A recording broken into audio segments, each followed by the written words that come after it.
Good evening.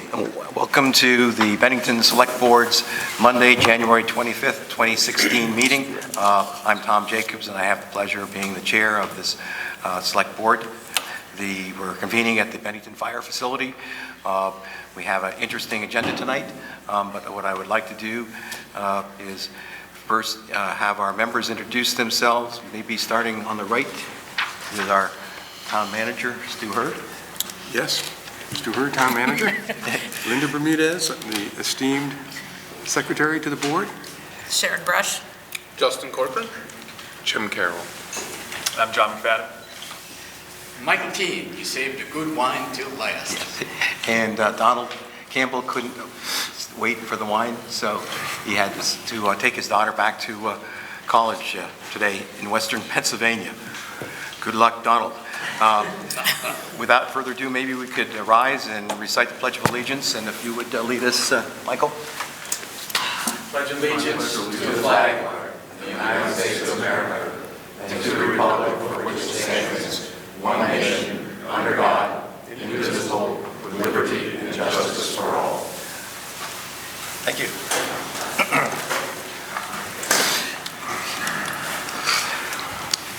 We have a number of items on the consent agenda, basically and mainly the minutes from our budget sessions that we commenced on January 9th. We had another session on the 16th and the 18th, and in between that we actually had a board meeting. So there are four sets of minutes along with the warrants for consideration. Are there any questions, comments, or concerns, or otherwise I'll entertain a motion? I move that we approve the minutes of those four meetings as presented. Second. And the warrants as well? And the warrants as well. Okay, and we have a second. Any other discussion on those? Were we all there? I think we were. We're all there. We were. Hey, congratulations. All in favor, say aye. Aye. We have 6-0 in favor of the consent agenda. We now offer the opportunity to the citizens to come forward with any thoughts, concerns, questions, comments relative to items that are not on our agenda. Are there any citizens that would like to be heard? Yes, please. Is it Larry? If you could step up. Sure. You're getting to be a familiar face at our meeting, so it's a pleasure to introduce you. Have you introduce? My name is Larry Robertson. I live here in Bennington, and it's my first select board meeting to come to, and I had a question. I had some questions on the audit report, and do I bring those now, or do I address those at the time of the audit's presented? That's a very good point. Usually with our citizens' comment, we deal with matters not on the agenda. When the audit report comes up, then we give the board and the citizens a chance to inquire. Okay. Thank you very much. Wait a second, Larry, before you go, before you go, you and I have become friends on Facebook, and I'd just like you to tell people why you chose Bennington. You've been, I think, a great... It wasn't because of this guy. No. No, but he chose Bennington for a reason, and I think people ought to... Thank you, Larry. My wife and I relocated to the area. We made that decision about 4 years ago that we're going to relocate here when I retired. I retired in April of this past year. But starting about then, we started making day trips over here. Our daughter and her family live just south of Albany, and we wanted to live someplace that was in close proximity, not too close. And we found Bennington about 4 years ago, and we started, every time we'd come up to see the kids and grandkids, we would come over here. We were looking for a town similar to the size that we lived in back in Texas, and Bennington fit the bill. We found the folks here when we visited, as I guess you would call us tourists, but we came a couple times a year over here. And we found the folks to be very welcoming and very friendly, and just seemed to have a good positive attitude. And so we made that decision a couple of years ago that we were going to move here. We came last December before you had your winter and started searching for a home, and didn't find one, but we moved here in April, and then found a home shortly thereafter, moved into it in September. So we're here to stay. And I started coming to the budget sessions. I think I met most of you, and I plan to be active. I was active in my community back in Texas, and that's just the way I've done things all my adult life. So I'm planning to be active, and I'm mainly been gathering information, but I do have some questions when you get to the audit that I'll just more trying to get the Lay of the land. Lay of the land, exactly. That's what we called it back in Texas. And Larry, what town did you move from in Texas? it's a small town outside of Austin. It's called Lockhart. It's barbecue capital of Texas, or so they claim. I spent 5 happy years in Texas. Interesting. And I've spent 5 happy years in Texas. Yeah, it's a great state, but the grandkids were here. And I got you. so we wanted to be here, and so, like I said, I've met several of you, and you'll be seeing a lot of me. Well, it's a welcome to our community, and you're seeing 2 winters almost. So you're going to see both kinds, where you have a permanent winter, permafrost, and this winter we're not sure yet until maybe April and May we find out what the winter was like.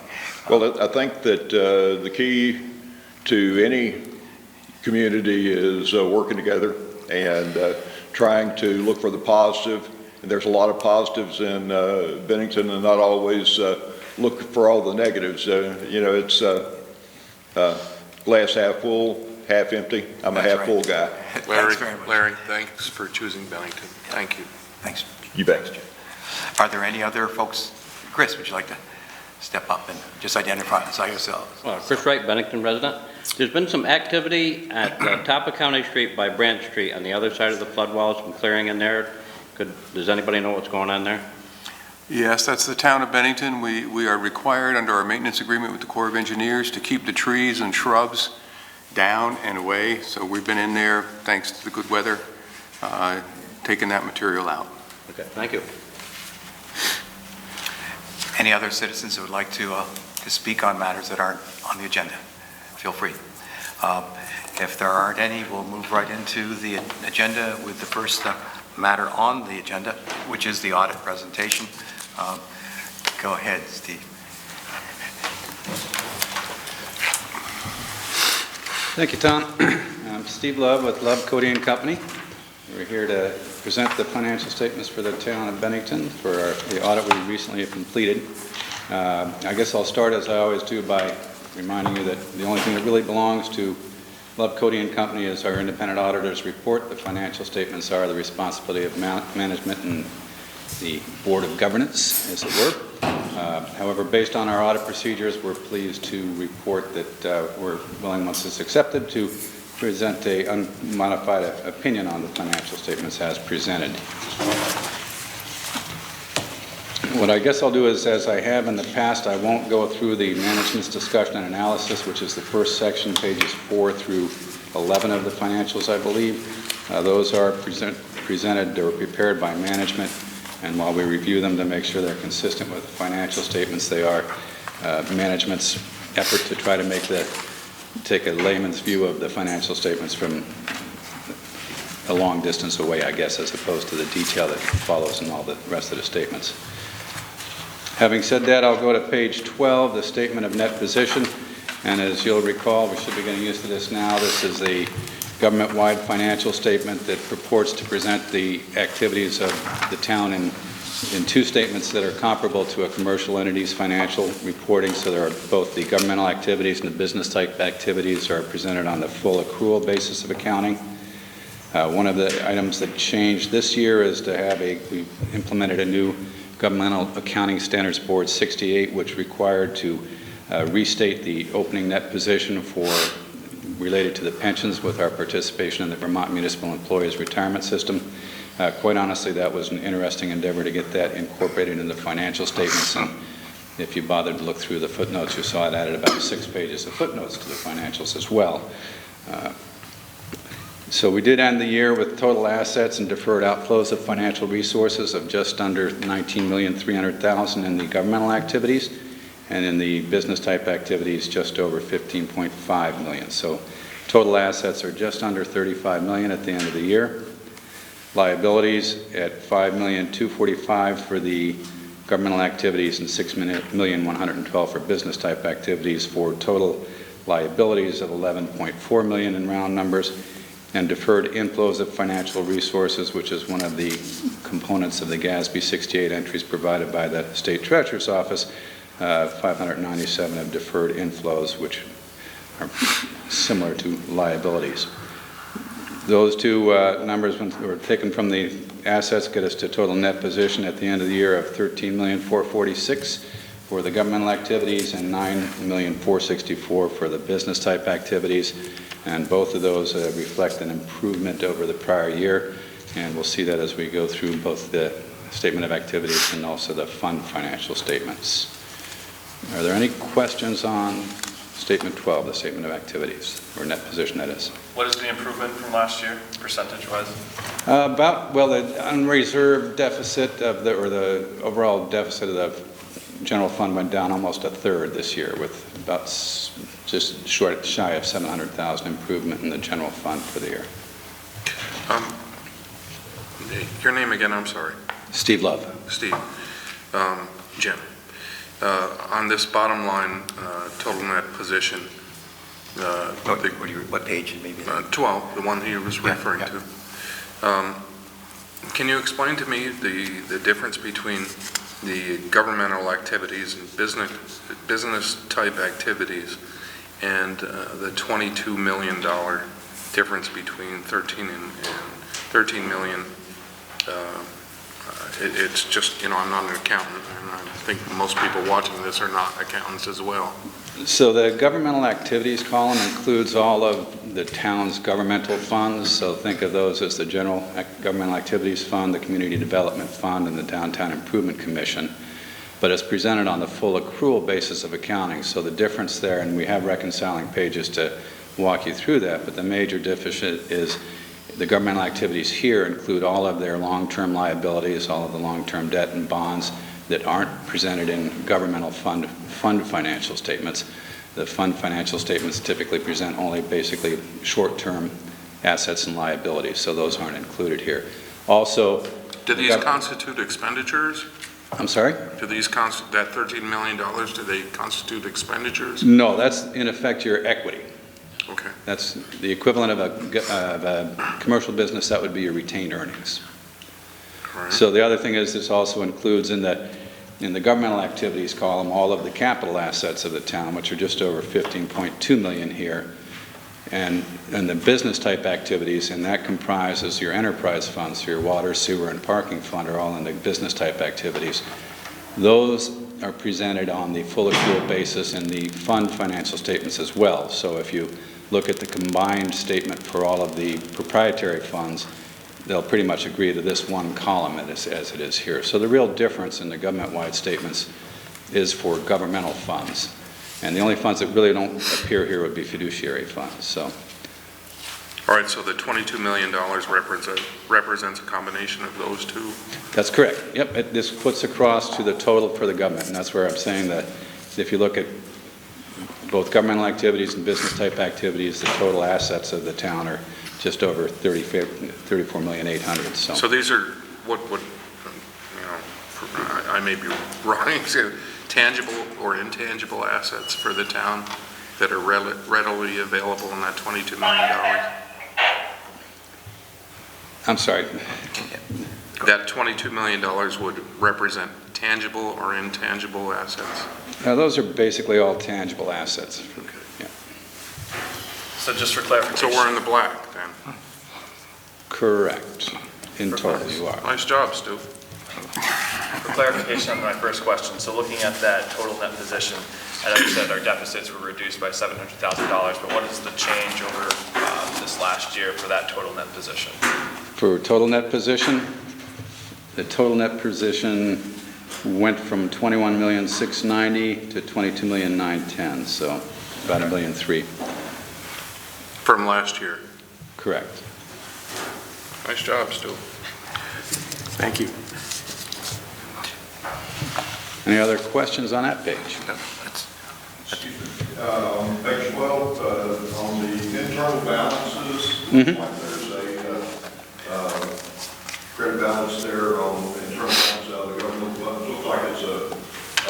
due to the business activity funds? Can you tell me what that is? That just represents the total of the due to and due from accounts. The town of Bennington consolidates all of its cash in the general fund, so the general fund is always owing all of the proprietary funds and the other governmental funds their cash. There is some cash in the... So it's money that's actually due to the business activities from the Correct. governmental activities. Yep. Does that ever zero out? No, it doesn't, because again, all of the cash sits in the general fund, other than, well, community development has some. So if you look at the statement of cash flow, since you're an accounting guy, I understand. If you look at the statement of cash flows on, sorry to jump around, but on page 20, you'll see all we're doing there is proving the beginning ending cash of the enterprise funds as being zero. So one way to look at that due to, due from is that in effect is sort of equivalent to the cash of the enterprise funds that's pooled in the general fund. Okay? I have a larger question, I'm sorry. Stu, does this $22 million constitute a surplus? No. It's equity. It's the total assets of the town, which it's not all cash. It's like if you paid off half your house, this is half our house. Yeah. Okay, well, here's the thing that I just want to be clear on, is that, you know, that figure, I think to the layman, including myself, and to the people of Bennington, some may read this as a surplus, and therefore... Well, It's basically, it's basically the value of our investment that to date in the community. It's not something we can go to the bank with, except the bank would look at that position if we were to go to for bonding and borrowing. But it's not something that we could... So this number would constitute buildings, grounds, et cetera? Yes, and that's a compilation over years. It's not this year is 22 million. That's a continuing process. So this is a total of where we are today based on a number of years of activity. Am I correct with Since that? the inception, basically, yeah. And that, again, that the assets include 27, call it 28 million of capital assets net of depreciation. So obviously those aren't spendable. Just by the same token, you're... But this is something that we would use as an asset for bonding or borrowing? They would look at those assets, yeah. All right. Surplus is a good question. I mean, because when we look at the budget season, the surplus, so things like the cost of heating or fuel going down, we budgeted for a large number, but at the end of the year, we realized we didn't spend that. So that's where that actual surplus is at the end of the year. Could you point us to maybe that surplus line, Steve? Oh, the surplus for the, well, let's... Wait, you know, I think that comes down further, as I recall. Yeah, when we get to the Yep. government, I Yep. think the fund financial statements is really what Yep. folks are used to That's fine. typically looking at. And while GASB 34, which is what brought all the government-wide statements to play, was loved by large municipalities or towns and cities with highly sophisticated users of their financial statements, they don't really tend to help folks in Vermont a whole lot understand their town's financials. But we present them in accordance with the principles that we're told. So on statement 13, or page 13 is the statement of activities. And again, this is all of the town, all of the funds combined into two sections, the governmental activities and the business type activities. And the format's different than any of the other fund income statement, not income statements, but statements of revenues, expenditures. The way the statement starts is what are the costs of providing each of our services in the governmental activities, so it goes down the line from general government on through to get to a total of 11,800,000 and some thousand worth of expenditures. And again, expenses, not expenditures, since these are full accrual. And on the business side activities, a little over 3.4 million for total primary government expenses of 15,250,000. Then in the next three columns, program revenues that are specific to a given function are applied against that function to get to a net cost of services, which is the fourth column over. So for the governmental activities, you'll see that the general government has $2,200,000 of, in effect, the cost after any particular grants that are specific to that function. on down the line. So the total cost of services on governmental activities is $9,600,000, and over on the business type activities, just under $768,000. So since those don't have charges for services or specific grants, we ask how do they get funded, and that's where the general revenues section down below tells you the funding of those costs of service. So property tax is $9.6 million in round numbers. Grants that aren't specific or specifically restricted to a specific program of $260,000, and down the line. Gets us to our change in net position for the year at $992,409 for the governmental activities. That's in effect the net income before our prior period adjustment, and footnote 20 explains the prior period adjustment, which is primarily the GASB 68 implementation as a change of accounting principle that's applied retroactively to the town's fund balance. There is also a small component of that adjusting some capital assets that were acquired in fiscal 14, but were not brought into this particular government-wide statement. So in total, that gets our beginning net position in the governmental funds from $12.8 million to ending at $13.4 million. So again, the improvement there. On the business type activities, we went from $8.8 million to $9.4 million. So again, in total, about $1,220,000 worth of improvement on a full accrual basis between the funds. Any questions on page 13?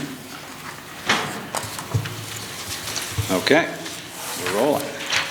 So the page 14, again, this is what we're more typically used to seeing, or what have always been the presentation for financial statements in the town, in municipalities. So again, the general fund is our first column. Our total assets of the general fund is $2,067,000.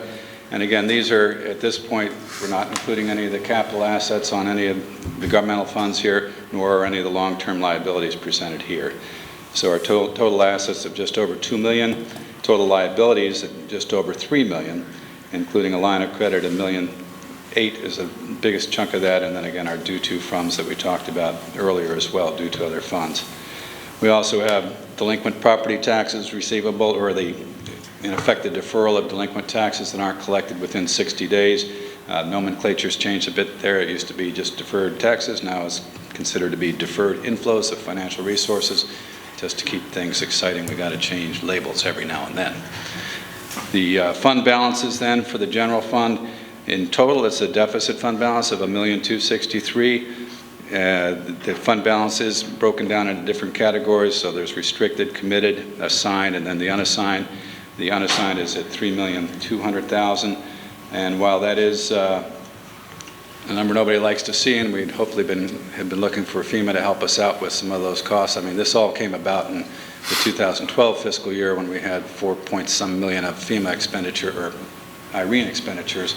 And unfortunately, this year we did find out we aren't getting the last 1.3, so I understand the select board will look to the voters to do some long-term financing of that, which for the types of expenses that were incurred in that long-term makes sense. Normally you wouldn't want to be issuing long-term debt to fund a fund deficit, but given the, in effect, almost capital type nature of those costs, I think that's... Under Community Development Fund, that figure $3,253,315. That represents loans that we've made. Stu? Yes. Okay. Yeah, Jim, at the top you'll see the notes receivable net of the allowance for uncollected allowance about $2,772,000. So out of that $3,253,000, that $2.8 million is and out of all that money that we've lent, there's only an uncollectible account of $28,000. That's pretty good. The loans have actually been performing very well, especially the housing loans. We find those to be very, very promptly repaid. We did have some problems with that microloan program that we have ceased, but those are all relatively small loans. So we're in pretty good shape. I have to say that the department does a pretty good job chasing down those people who aren't paying. In the incredibly wise choices of the select board that made the... It must have been our predecessors. And Eugene. Thank you. All righty. And I guess the last fund over there, DIC, the Downtown Improvement Commission Fund, that again basically has a restricted fund balance and an amount due from other funds, and that number stays consistent from year to year since we fund them at their expenditures. So. Any other questions on page 14? One question. Yep. You have a line of credit there, $1,789,000. In reading your report, I assume a lot of that is related to the Hurricane Irene and the funding that was denied on appeal. That's correct. So is there plans to, I guess this is a question of the select board, to seek permanent financing for that, and will that reduce that line of credit after that?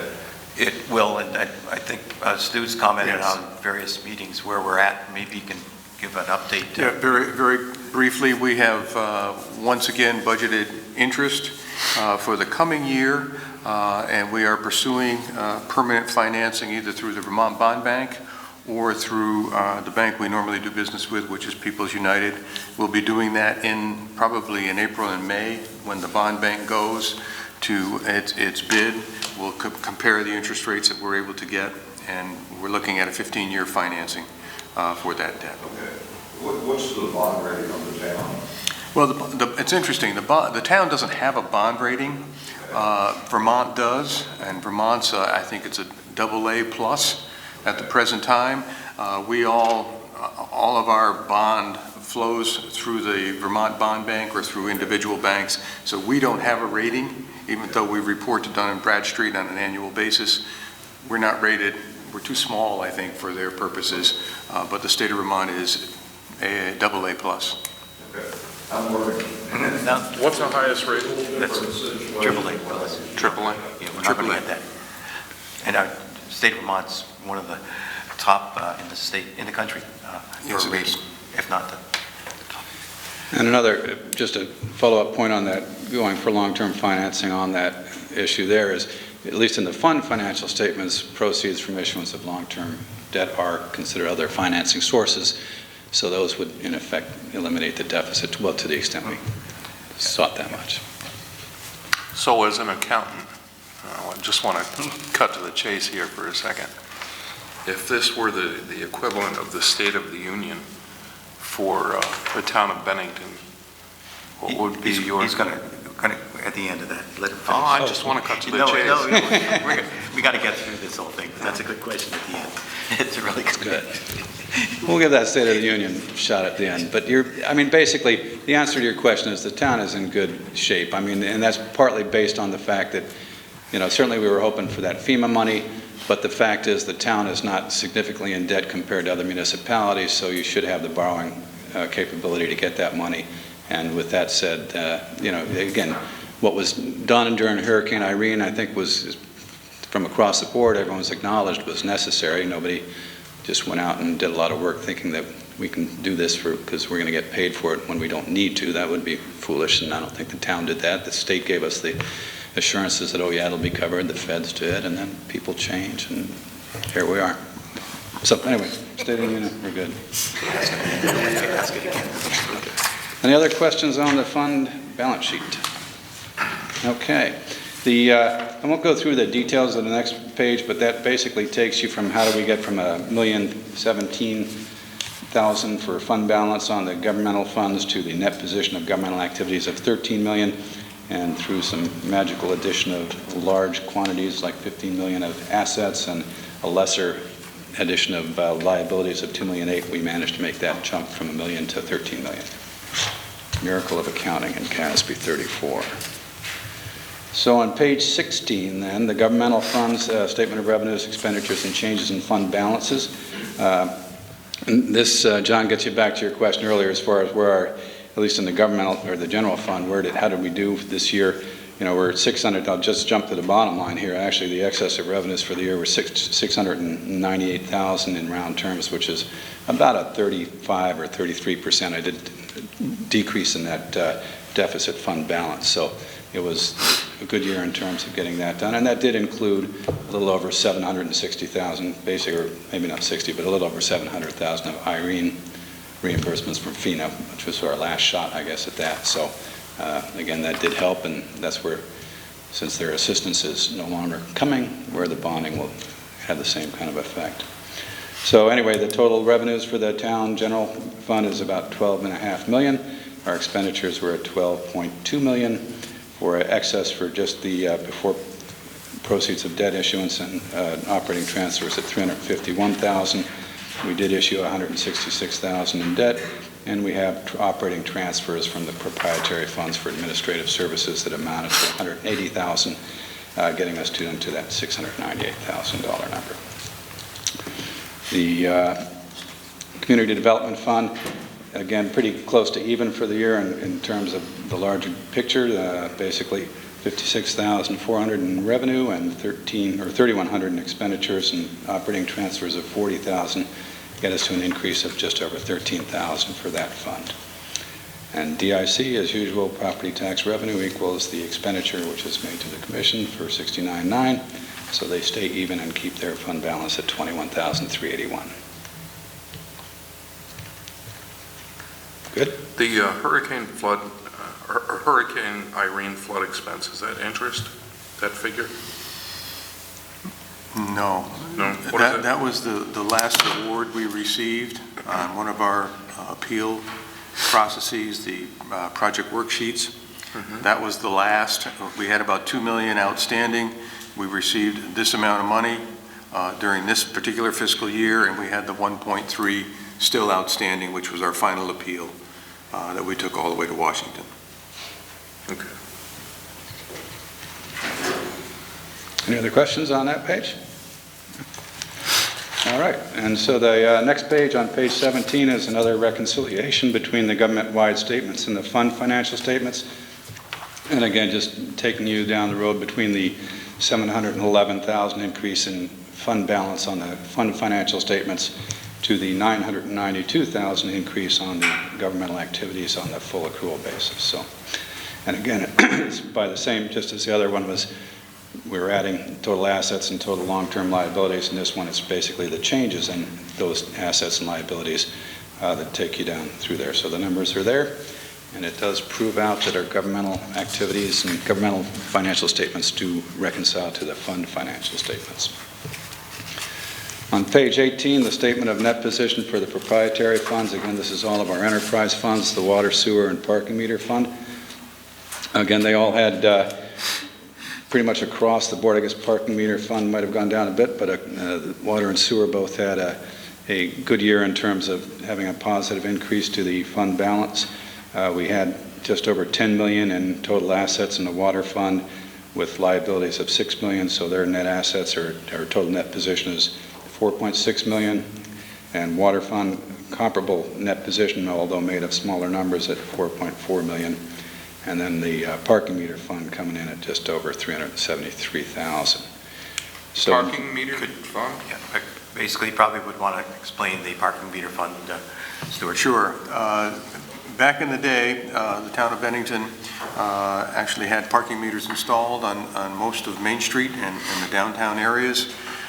It was a fund we operated much the same as a business type activity. The income from the meters and tickets issued for parking violations were put into the fund, were carried there, and were expended on parking lot repairs and improvements. When we pulled the meters out, the select board allowed us to budget, and it depended on the year from a point of view of impact on the tax rate, but generally around $20,000 a year, which was the revenue we were receiving from parking meters. That comes out of the general fund and goes into the parking fund on an annual basis, and those funds, along with parking fines, still arrive there, and we essentially repair and maintain our parking lots from this particular fund. Do we get the fines that are collected by the local police department, do they all stay here, or does some portion go to the state? The parking fines stay here. That's a local ordinance. That comes directly to us. All other fines are generally split. If a ticket is issued for a traffic violation on a state highway, that all goes to the state. We get a portion back for tickets issued on local roads. The unfortunate part is that the state has not been very aggressive in collecting those tickets. So I think you've been reading about this whole forgiveness routine. People don't pay their fines. The state of Vermont they essentially suspend your license if you don't pay your fines. People continue to drive with a suspended license. If they're caught with that, another fine, and it just builds and builds. And so you have a number of people out there who have not paid fines that are driving with suspended licenses. And essentially, we saw our revenues drop substantially over the years because the monies are paid through the court to the state reimburses us, and we're receiving somewhere in the range of anywhere from $4,000 to $7,000 a quarter, when we used to receive in the range of $60,000 a year. What changed? The state's not collecting the money aggressively. All right, well, with respect, and I don't want to get too far off on a tangent, however, I do need to ask this question. If someone is fined or ticketed on a town road, how are those fees collected? It's done locally? Paid, the fine is paid to the courts. Mm-hmm. The court sends the money north to the state parcels out those incomes that are due to the towns. Okay. We don't get to catch any of that money because it's through the state court system. So we are reimbursed for the monies collected on an appropriate basis, I believe. But the problem is that people aren't paying their fines, and the state is not aggressively pursuing what would it stop take laws. to change? Would it mean a charter or No. No? No, there is no way that we can superimpose ourselves as the collector of those fines. All of our authority flows from the state of Vermont. We are not a local control state. We could not pass a law or a charter change which would run contrary to the laws of the state. Do you know what the overall balance is that is owed to the town? I don't. We've never tried to calculate that, but I would imagine it's fairly substantial, but I think the money is owed to the state from a whole host of property taxes, income taxes, is in the millions and millions of dollars. And there was a story written probably 6 or 7 months ago that talked about the size of that outstanding balance and who the top 10 non-payers are. But not me. No, and it's nobody really local. I mean, most of the other than the people who have parking tickets outstanding, which we can go after, and we use the boot, if you recall. We have no way to collect from those folks. It really does fall back on the state of Vermont to do its due diligence and its job. Thanks. Thanks. Okay. So I think we're over to page 19 then, which is the statement of revenues, expenses, and changes in net position for the proprietary funds. And then again, these funds, being that their intent is to be self-funding through user charges and other revenues, they are presented on a full accrual basis all the time. The water fund had total revenues, operating revenues, that is, of just over $2,300,000. Total operating expenses of $1,601,000, which includes $533,000 of depreciation, $533,000 that is. Interest income of just over $20,700 and interest expense of $165,000 for an income before operating transfers of $617,000. Transfer out to the general fund for admin services, $72,000, for an increase in net assets or net position of $545,000. Yes, Jim?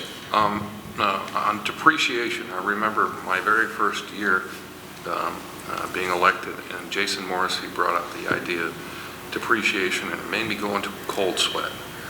Can you explain what that means? So depreciation is a charge to expense that is used to take the cost of an asset over its estimated useful life. So if you're in my business, if I buy a computer and I spend $5,000 for it and I anticipate that it's going to give me 5 years of service, I will put the computer on my books at $5,000, and every year I will record $1,000 of depreciation expense. By the end of the 5 years, that's of course if I was on a straight line basis, but At the end of 5 years, my computer would have a net book value of 0. At that point in time, in theory, it would be time to replace a new one. And what we were going at when we were talking about this in budgeting back in the day was, at that point, had I not, since it was a non-cash expenditure in each of those years of depreciation, all other things being equal, by the end of that time, I should have $5,000 in the bank that I can go out and buy a new computer. That's kind of the theory of funding depreciation, which we talked about. And again, if you look at this year, we actually had an increase in net position of 545, which is 12,000 more than our depreciation. So we did it for. So in other words, this depreciation of the assets, or a computer for that matter, while we're claiming a loss, essentially, right? Well, Of value, depreciation of is value. technically an expense Okay. against But it's the being net replaced assets. with the equivalent. That's right. As you know, we're now budgeting for depreciation, which for years and years we had not done so. Thanks to Steve and his cohorts, they finally beat us up enough that we decided that we ought to do it. And we've gone through a period of increases in the water fund and sewer fund budgets to essentially do that. And it's now beginning to show fruits. We're actually, depreciation is not exceeding the net assets. So in other words, any money that were lost, quote unquote, in the value of a particular widget or computer is being replaced with funds that would. Buy a new widget or a computer. Okay, thanks. Not an exact science, but that's the gist of it, yeah. I mean, it's, That doesn't take into account the cost to implement that new asset. I'm sorry? That doesn't take into the cost to implement that new asset. No. Meaning, Well, our value of something, going to use computers, I bought a computer 5 years ago. I want to buy the same thing, it's probably going to cost me $100 now, versus to get it hooked up is going to cost, back then it may have been $20 to have small software, now it's going to be $120. that's true. And you're right, computers are a lot cheaper, so we'd make out well if that's what the majority of our assets were, but. But a hook and ladder truck probably is not going down. No, I would guess not, yeah. Pretty good resale value on those guys. Yeah. So looking over the next column, the sewer fund, again, $1.8 million in revenues there. Total operating revenues, that is, $1.6 million in expenses for operating income of just shy of $200,000. And by the time we get through our non-operating revenue of interest income and our operating transfers out, we get an increase in net position of just shy of $120,000.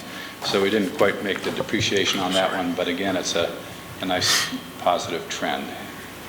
And on the parking meter fund, that is the only fund that actually had more expenditures between depreciation and actual expenses on parking lot improvements than we received in revenues, so we did have a decrease of $14,900 in round numbers for the parking fund for the year.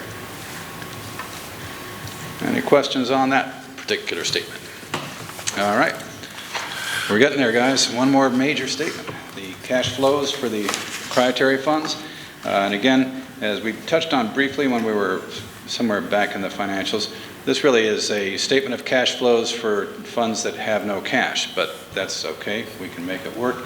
So basically all this does is tell you, again, cash flows are presented by between operating activities, financing, non-capital financing activities, capital and related financing activities, and investing activities. So the statement breaks it down there. Basically from operating activities, we had $1,400,000 in the water fund, and cash flows from non-capital financing that was used to spend it on interest, and some operating transfers to other funds were a use of the cash. The cash used in capital financing activities is just over $1,100,000, and interest on cash investments was $20,000. By the time we net them all together, cash didn't change in that fund. In the sewer fund, by the same token, the net cash provided by operating activities. So after we have our receipts from customers and operating cash receipts, payments to suppliers and our employees, had a total positive cash flow from operating activities of $474,000, with advances to other funds and operating transfers used $361,000, and we purchased $110,000 of assets in the sewer fund. again, getting us down to a net zero change in cash. And you can see the numbers for the parking fund, same idea, smaller numbers, but gets us down, proves out our changes in the balance sheet, if you will. Any questions on the statement of cash flows? All right, so the next, Tom, if you'd like, I'll go through each detailed page of the footnotes, but you please tell me no. I don't think that's necessary. Okay. You can waive the reading of those. So the next pages from 21 to 40 are the footnotes. Within, and again, with this year, we had the addition of the GASB 68 footnote for our share of the VEMRs, and that really added about another 4 to 5 pages to your financial statements. So if the printer whines, tell them you couldn't help it. GASB did it to you. On pages 41 through 45, we do have the budget to actual statements, and those are typically of more interest to everybody. In effect, while there's increases in, overs and unders in each of the categories coming down the line, when we get to the total revenues for the year, we budgeted $11,244,000 and actually had $12,580,000, so a positive variance of over $1.3 million in revenues. And again, $702,000 of that being from Hurricane Irene reimbursements from FEMA. Going down through the expenditures, again, most of the fund category, or most of the expense categories showed positive variances, which again helped us get to where we are at the end of the day here. Notably, the only one's recreation was a negative variance, but again, part of that was in the renovations to the rec center, which there is some funding being sought for as well. And highways and roads had given the size of their budget, a fairly minor unfavorable variance in whole. And then all of our other categories did have a negative variance of $363,000. Some of that is, excuse me, some of that being in the health management fees, and the Hunt Street Bridge being part of that as well. Excuse me, I'm running out of voice here. So in total, our excess deficiency, we budgeted $380,000. The actual came in at $351,000, so we were positive to $731,000 there. For the other financing sources and uses, again, positive for $166,000 there. So in total, our positive variance on we actually budgeted for a deficit of $200,000, but came out, came out to $698 positive, or a improvement of just shy of $900,000 versus budget. So, questions on the budget to actual statement?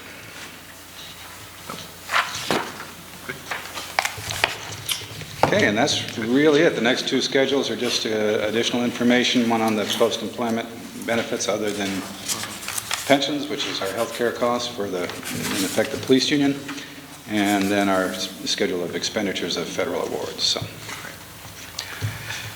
the question that we always ask an auditor, many of my businesses I represent, are there any questions that we didn't ask of you that we should have asked?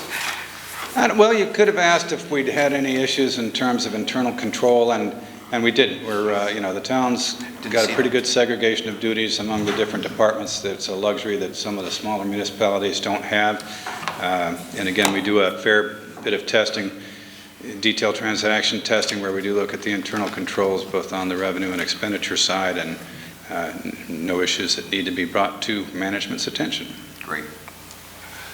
Just a quick, and this is an off-the-wall, off-the-side question. Do you foresee any changes in accounting regs that would have an impact on a municipality like us over the next, anything that's being planned or anything that may happen over the next 2-3 years? Nothing in the hopper right now that I'm aware of that should affect you folks, but again, the Governmental Accounting Standards Board, it's tough to keep up with everything they're throwing out there. So, and it's just really hard to say. I would guess there's nothing that should be a major impact here, though. Thank you. And as ever, you've had the cooperation of management in the preparation of the... Absolutely. John, Yeah, I had a couple questions. Looking at the delinquencies, it's roughly around 3% of the taxes that's collected in. I was just wondering how that might compare with other municipalities. You said that we're in a pretty good position compared to others within the region. How does that? Yeah, I think that's probably pretty good in comparison to other municipalities, and again, that varies a fair bit in size of municipalities, I think, but I think you guys are in good shape there. Okay, and then with the depreciation question, I know it was fairly recent that we started chasing that down. Yep. I wonder, so maybe you have this or maybe it's already been presented, but at what rate are we trying to build that back up? Because if we're behind the ball on a 20-year depreciation range and we have to play catch up within 5 years, then that figure is going to be a lot higher. Is there a time where we're going to get caught off guard with repairs, or is there a time where that depreciation figure will substantially decrease because we've caught up to ourselves? Well, I think the depreciation you're budgeting for is projected based on current assets. So it's not, to my knowledge, you're not budgeting for more than your current depreciation charges. Does that mean that again, since you hadn't always done that, well, assets need to be replaced and we won't truly have all this pool of cash because of depreciation? That probably is the case. And you're always going to assume that you're going to have some bonding for major capital acquisitions. The idea is just to try to minimize that to some extent and keep some of the shorter. If I can jump in here, our finance director, Melissa Courier, is actually staying slightly ahead of the substantial completion of projects now. For instance, the water tank and the associated improvements to the water system there. She was already out projecting what that impact would be on our depreciation 6 months ago. And we still haven't reached, I think, substantial completion. But so we are trying to get ahead of the game. But Steve is right, we were behind the game for a long, long time. Right, so for anything like our sewer system that can last 50 to 100 years, if we're only starting to account for it within 10 years left of its lifespan, or 20 years, then we're going to have 80 years that we didn't account for or put money towards. So we're actually going to have roughly 20% at best when it comes time to replace it, which is understandable considering the position that we're in. But with any new projects, we are increasing that line to avoid that in the future. So we are going to chase our tail. We will see things pop up within the next decade or two, depending on what the project is. And I think when you look at both the water and the sewer system, you really need to look at the hard facilities, the tanks, the buildings. The equipment within those buildings fails, is repaired on a constant basis. It's unlikely that your pipes are all going to burst at the same time. Right. So you're able to parse that expenditure over the course of a number of years. And as you know, we're facing a major upgrade in our wastewater treatment facility that I've actually begun to try to figure out how we're going to do that without impacting the sewer budget too dramatically. So we're starting to work on those kinds of things, and we're looking 3 years out to try to understand what those impacts might be. And then the follow-up question, which is somewhat related or potentially related, goes to Jim's question earlier as well, looking at the surplus. So what I'm looking at is the departments where we budget for more than what we're actually having to pay for after the year's out. And it's one conversation that either eluded me or I missed altogether, I guess. And I was wondering what we do when we come up short on something that we budgeted for. So in some cases, I'm sure it's minor, but in other departments might go over. I'm just wondering how that money is allocated, since we do look at things when reviewing the budget by line. We allocate the expenditures by fund. So when Tropical Storm Irene hit, we hit the highway fund.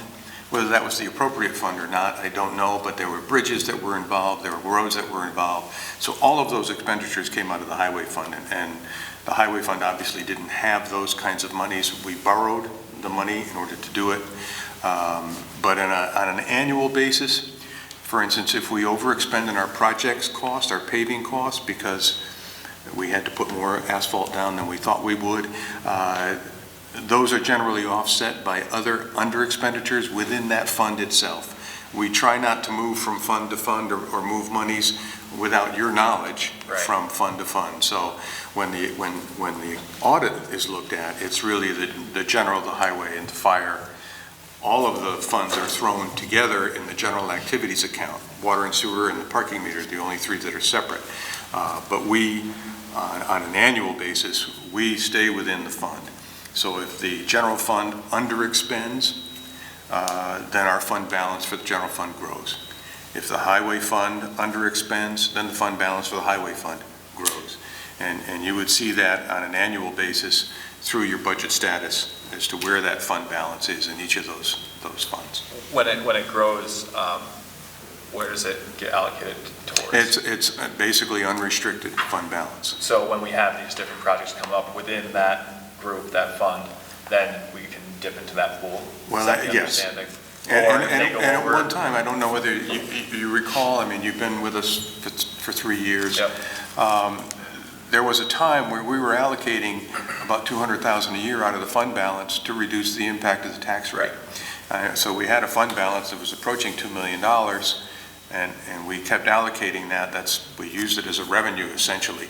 And, you know, we've gotten to the point now where the finance director is saying, okay, that's enough. You know, we don't want to get too close, but certainly it allowed us to mitigate the tax rate increases over those few tough years. So, Stu, when we've had, well, what has been comparatively a relatively mild winter with respect to, you know, purchasing salt and sand, et cetera, the money that we didn't spend? Will go into the highway fund balance at year end. Okay. So that fund balance will grow, and if in fact we need to take on an emergency bridge project, we may look to that fund balance for those funds because we had no way of anticipating that particular bridge would fail in a given year. So Is that money confined to the highway fund, yes. to that highway? Yes, So we could do by- extra paving. By law. Okay.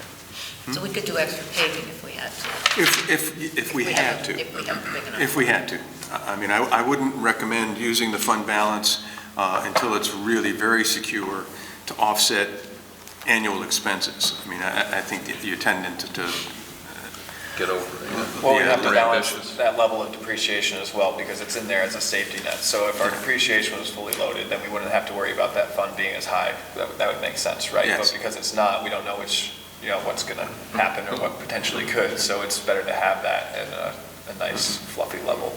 Yes, I mean, it's a comfort level, and where I tend to be a little bit optimistic and perhaps a little more reckless, I have a finance director that's extremely conservative and not so, and it makes for a good balance. And I think it's worked very well for us. One more question about the concept and idea of depreciation. Is that confined to the total assets of the town or what has been purchased recently? Well, GASB requires that we go back historically and begin to account all of the assets, which includes the roads, water and sewer systems, all of those things which were built years ago. GASB is saying you have to go look back and try to pick that up and account for it now, which has made it a lot of fun for Steve and for our finance director to try to accommodate those things. But on an annual basis, yes, we look at what capital assets we acquired, and then the depreciation Over the falls. entire time of the incorporation? Well, of the yeah, town? on an annual basis, so we're picking up what we're building and what we're buying. But theoretically, we're supposed to be covering all of the assets of the community. And it's a general accounting system requirement that, when did that come into play? A decade ago? I lose track of years. It's been a long enough time now that I'm not saying, oh, GASB 34, like that was real new. I mean, it's been here for maybe 8, 10 years, Yeah. just as a rough guess, but Yeah, so it's fairly new. have any And if I could just answer, John asked a question, I think, about the delinquencies and how we rate. I think it's important to remember that about $500,000 of our delinquent taxes is tied up in the JARD site, and that continues to grow annually. We're accounting for it on the other side, but we send a tax bill out to that property, and it's not going to be paid anytime soon. Is that in bankruptcy? Or trustee ownership? It's an abandoned property. Just abandoned, okay. I should Just one final question, Mr. Love. The State of the Union of Bennington is, okay. Good. I thought we did that earlier, yes, yes. When you're out of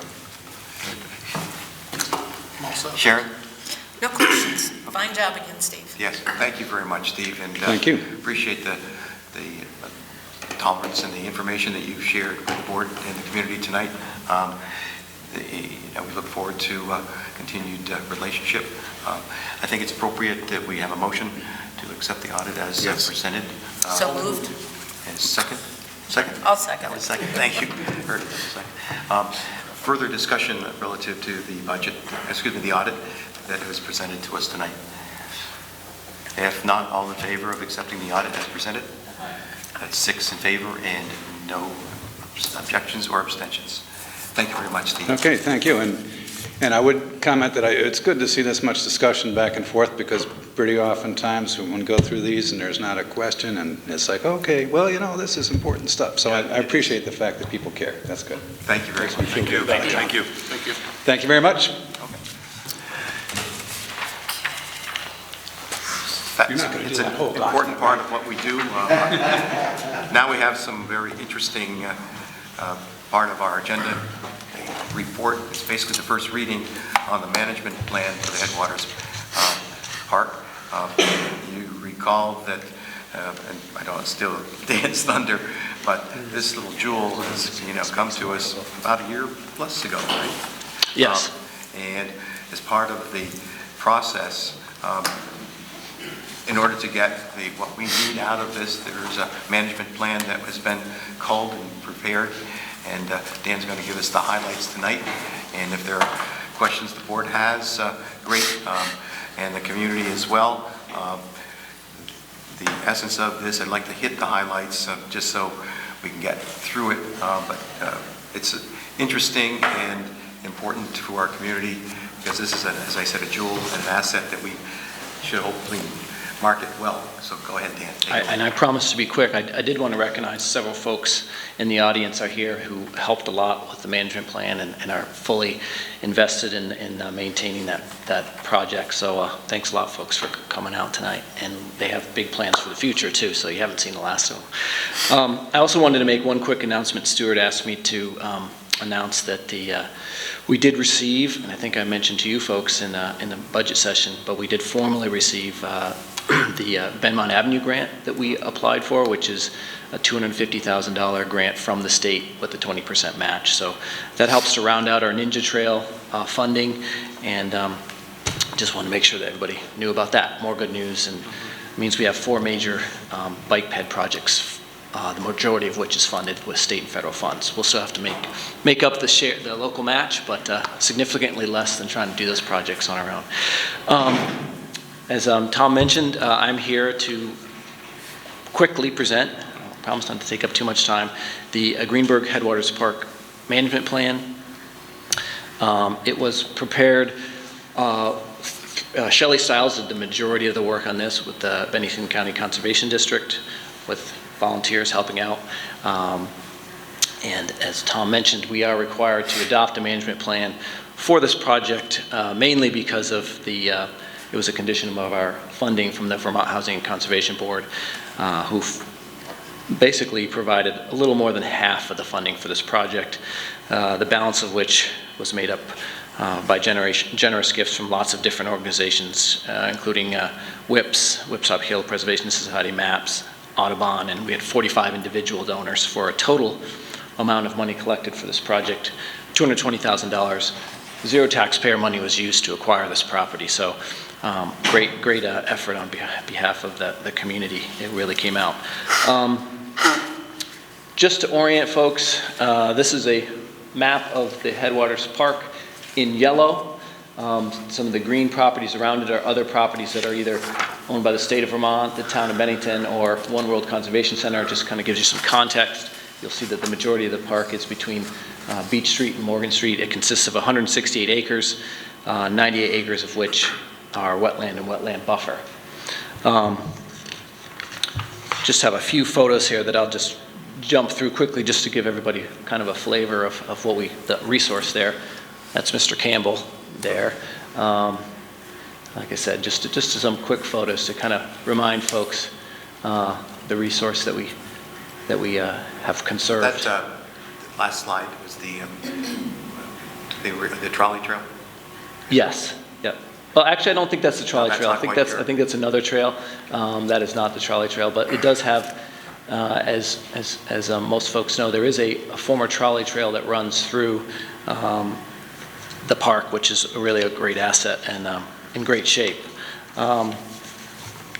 This, we'll come back to this later. I just wanted folks to see, this is one of the 3 kiosks that we're starting to install at different sites on the project, and I'll talk about that a little bit later, but that's the frame of it, and obviously the signs, et cetera, will go inside that frame. But 2 of those are out there, and the third one's about to be out there. Who built them, dude? I knew you'd ask me that. I know Greg Van Houten helped to design them and helped us with the sign, and then there's a carpenter who actually has an office in the Benmont, the Holden It's Leonard Ray Valley. Molyneux. Ray. Ray Yes. Molyneux. Oh, These donated services? No. No.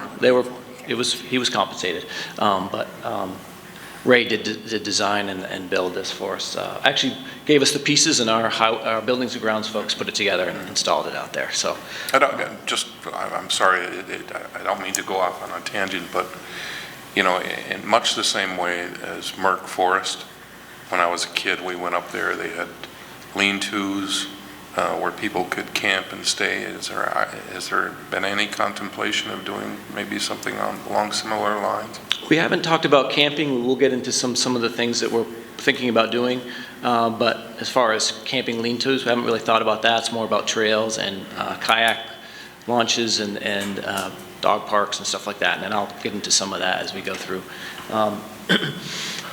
So we're here tonight to talk about the management plan. This is the cover of the management plan, and all of you folks have gotten a copy of that. It's quite a comprehensive document. I applaud Shelley for the work she did on it. Donald said he's going to use it as a model for future Vermont Land Trust projects, so kudos to Shelley. Just to summarize, the goal of our management plan is to provide low-impact recreational opportunities while protecting the site's natural communities and ecological processes. So that's kind of the overall idea about our management plan, what controlled, what Shelley and the folks involved helped us to develop. And essentially, the management plan includes an inventory of all the natural resources and any threats to it, like invasive species of plants, and it also identifies identifies 2 major management zones, and it includes a lot of background information and maps. So I'm just going to flip through some of these quickly just to give folks. This shows the ecological protection zone in the active management zone. Actually, this is a much better photo. In yellow is the active management zone, and in the green is the ecological protection zone, and then the buffers. And essentially that green is wetlands, state class 2 wetlands. And generally, we'll be very protective of those areas. We'll allow for kayaking, paddling, limited trail use, but that's really the resource that we're trying to protect. The yellow areas, we're much less concerned about impacts to the natural environment, but that kind of gives you an idea. Dan, when the the plan 2 becomes zones. adopted, who will be responsible for the oversight? When it becomes adopted, it's ultimately the town of Bennington, but we'll be working with a Friends group who's been very active, Friends of Headwaters Park, and we've had great volunteer efforts to date, and so we would expect that to continue and hope that will continue. Let's see, I'm just going to, another map just shows the type of cover there. So very comprehensive plan, did a lot of great inventory of what's there. And then the next step, and I'm not going to read these to you folks, but you can see a very comprehensive list of possible uses. Everything from footbridges to dog parks to boat launch, kayak launches, et cetera, et cetera. And so Shelley and her team went through all those, discussed where they might be, discussed what kind of permitting there would be, and you can see pretty comprehensive list of the possibilities for the park. Can you just quickly go over some of the possibilities, just talk about what we may have in place for funding right now, what we might be looking for? Sure, and I'm going to do that. Yes, I will go through that. I'm going to do that at the end, and then we can, if you have any other questions, we can certainly delve into that a little bit more. I just want to talk quickly about what's been done so far, which will address some of your funding issues. When we did fundraise, we were very successful. When we had several $1,000s that were put into a fund to be managed by the Bennington County Conservation District, that's Shelley's organization, to kind of jumpstart things. And some of the things that Shelley oversaw and our buildings and grounds folks oversaw by the use of that money, the existing trails were cleared and in some cases mowed. Trash was taken out. There's a lot of trash in there. Some folks had kind of set up homes in there, and we had that cleaned out. All the trails were mapped. The kiosks I showed you were designed. In fact, you can see these 3 panels here. Like I said, there's going to be 3 kiosks. These are 3 different panels. And where are they, Dan? Sure, I'm going to show you where those are. Okay. Actually, probably the best thing to do. Those kiosks are going to go right here at the East Street Ball Field parking lot. That's actually already installed, although the signs have not been installed yet. The frame is installed. We also put a kiosk here at the end of Belvedere Street. Kiosk there, and there's a kiosk. It's not up yet. It will be next week at a small parking area. We'll talk about that in a minute, off of Morgan Street. So those are the kiosk locations. Is that observable from Beach Street, the kiosk? Yes. Yep. You can see it if you drive into the parking area. It's right there at the head of the trail. So some of the other things that we did with the funding, there's a new trail. Excuse me. The highway folks put a new trail in from the parking lot here at the Beach Street Ball Field to the trailhead here at the edge of the ball field. This parking lot has been expanded. It's not quite done yet, but it will be. And there's a new parking lot at the end of Belvedere Street. And all that was done by our highway department, and materials, et cetera, paid for by some of the money that we raised from the folks that donated to the park to acquire it. There's about 3+ miles of existing trails that have been mapped already on that, and we expect to expand that. Is there a question? Yeah, Dan, are there any codicils that would, in this agreement, that would prohibit, perhaps, fees with respect to, the use of lean-tos or things like that in the future, or is this will be forever, always free use? There's no requirement that we provide free access. I mean, we have to provide public access. It's not, we can charge reasonable user fees.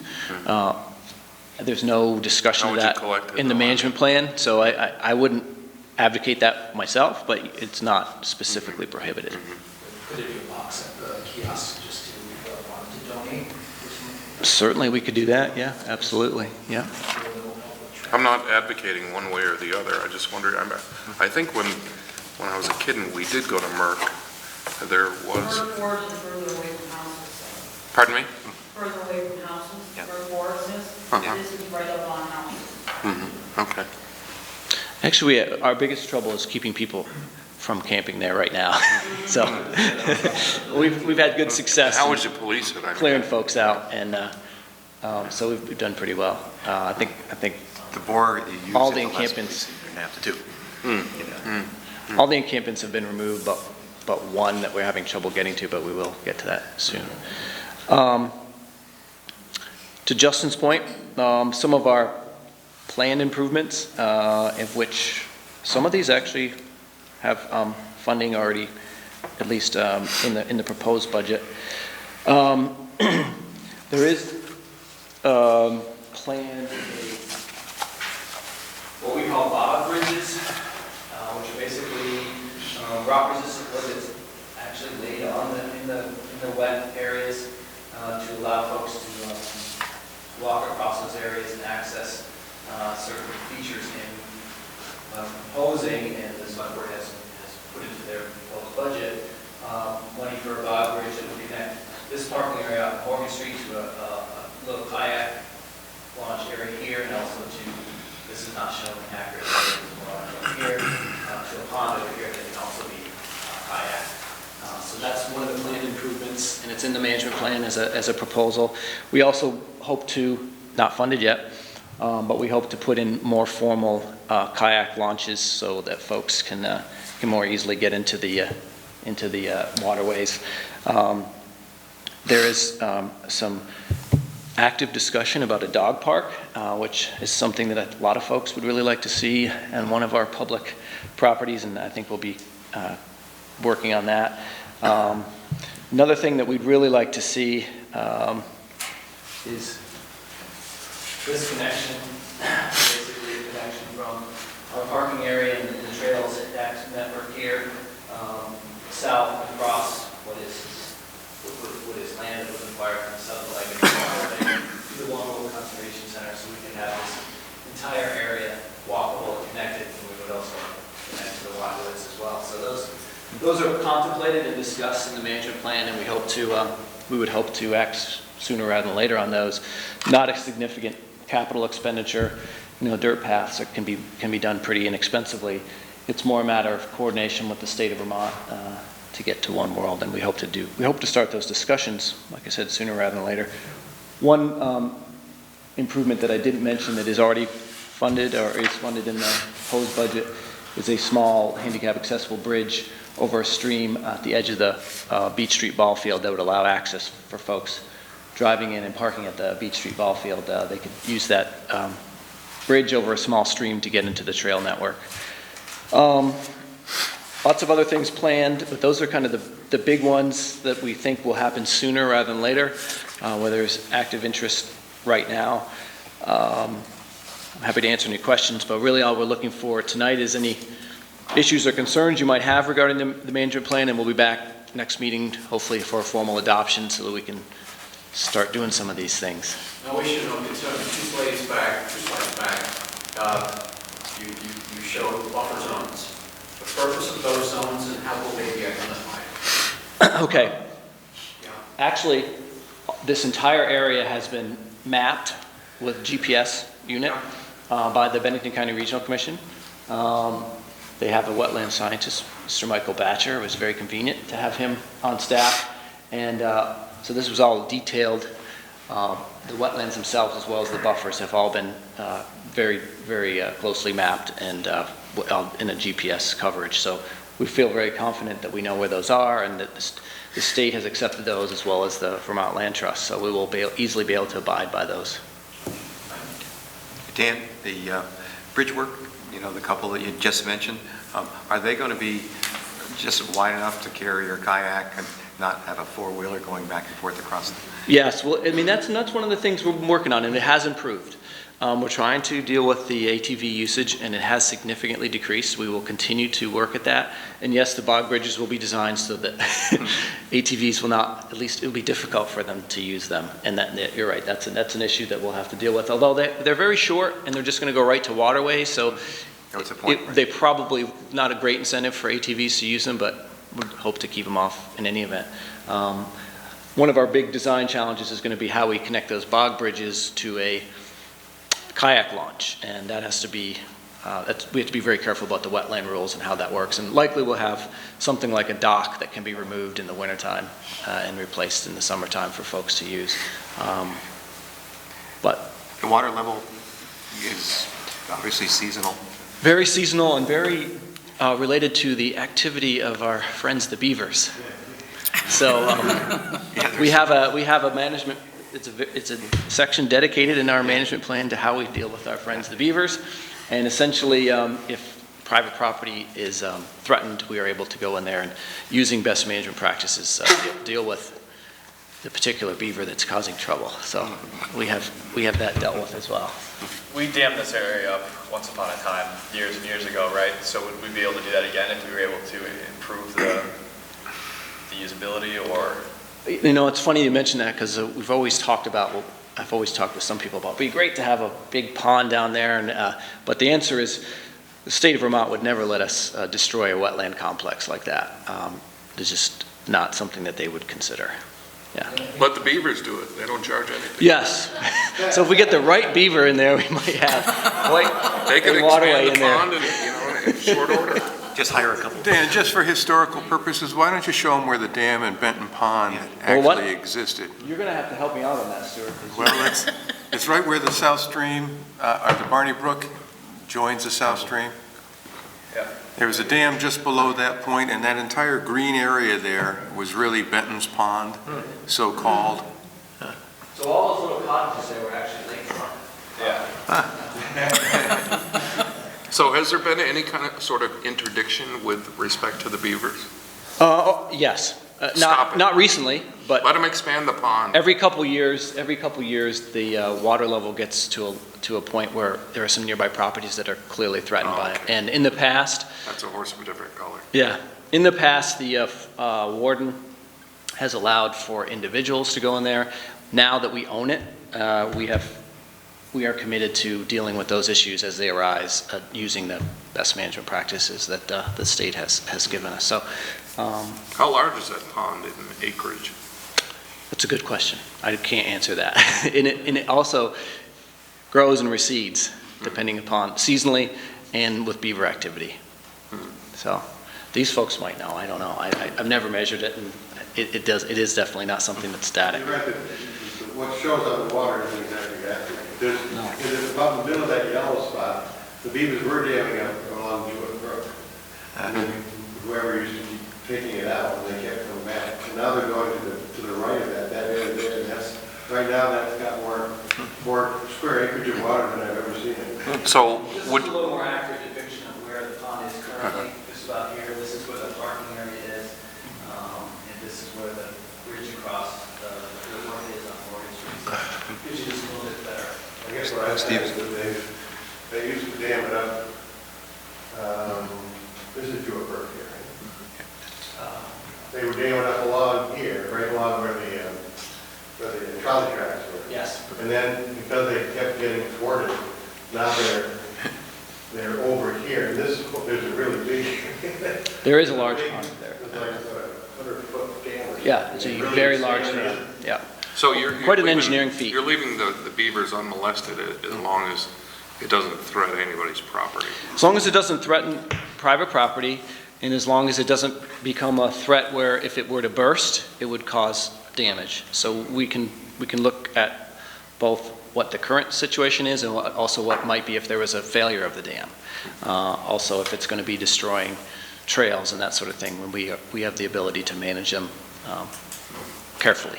And there's a specific section reserved for Yes. management. There's a very detailed section on the beaver Be a good situation. mascot Yes. Yes, for the kiosks. Yes, it would be. as long as they don't start chewing it. Other questions to Dan or the folks? I have none.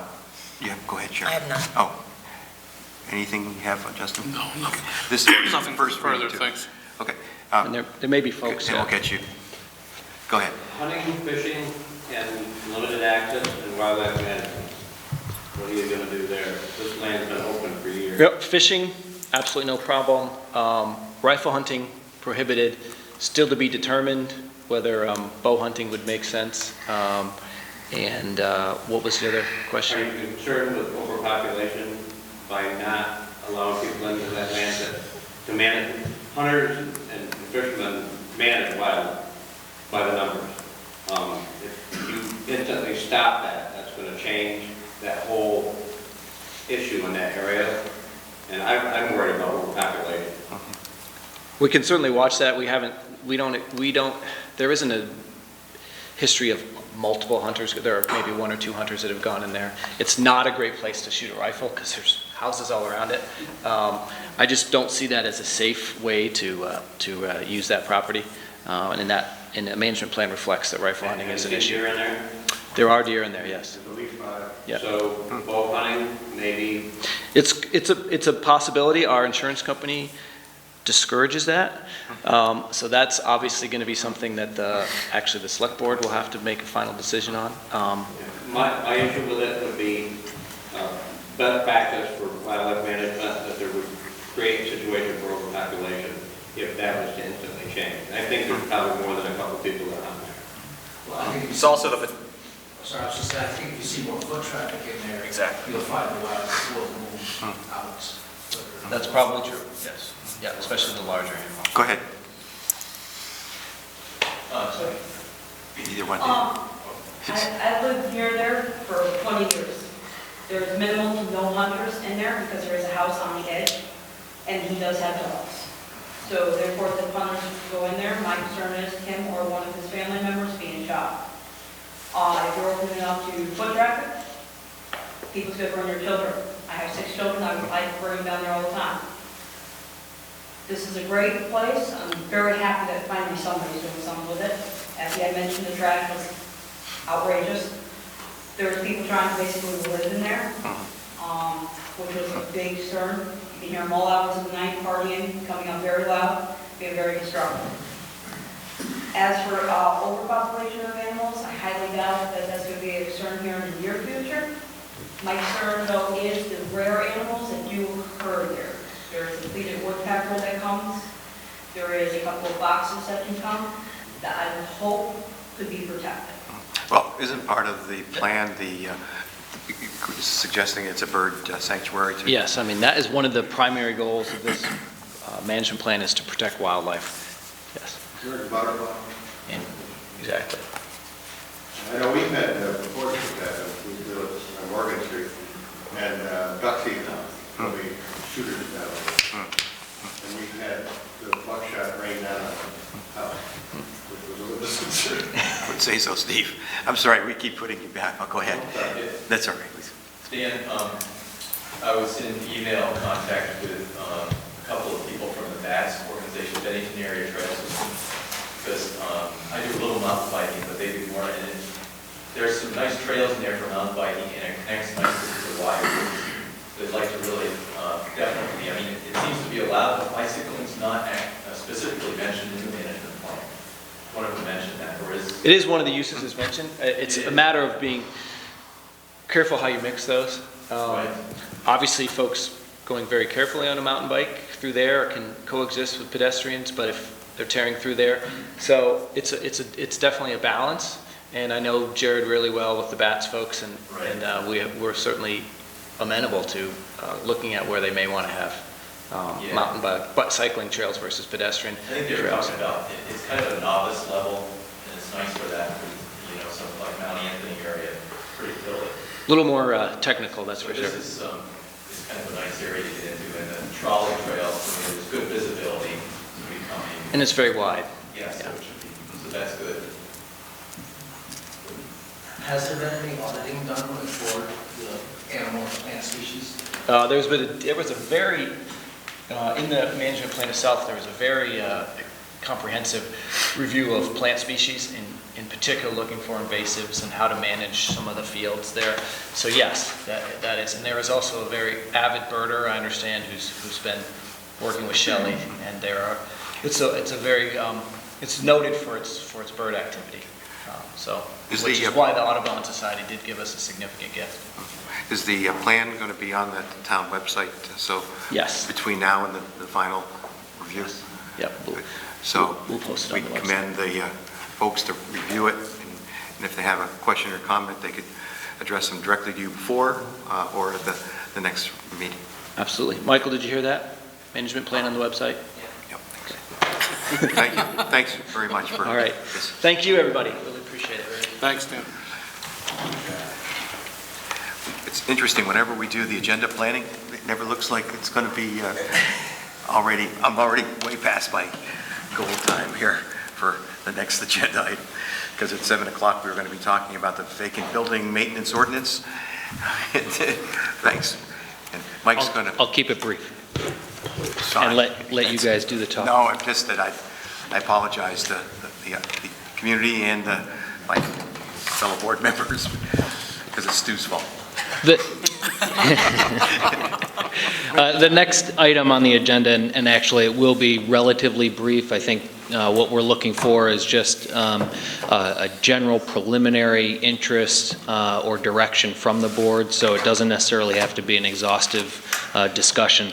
But For a while now, the conversation has occurred around the idea of proper maintenance for vacant properties within the community, and probably going back almost a year now, that was a topic at the select board level. From my office, we connected with the Better Bennington Corporation's design committee and began looking at different ordinances that would work in terms of what have other communities done about regulating vacant properties, really looking at more of those properties that are in significant disrepair, that require significant rehabilitation, but also those that require significant improvements for them to be brought to a level that they can be inhabited or used for commercial purposes.